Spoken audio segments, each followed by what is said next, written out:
I'm going to be taking apart this LG phone. First, put it over, take this pop socket off because we won't be using it anymore.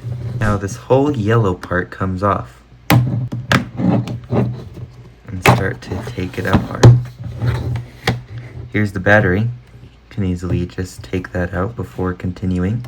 Now there's some screws around this that I can take off.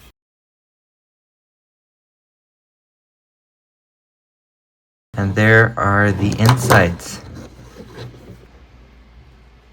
There's the camera. Wonder what's behind this.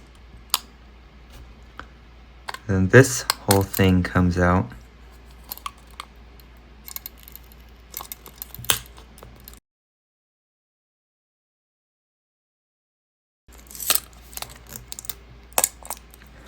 Easily peel that off. Not sure if that was a good idea. So those are the 3 parts that make up the phone.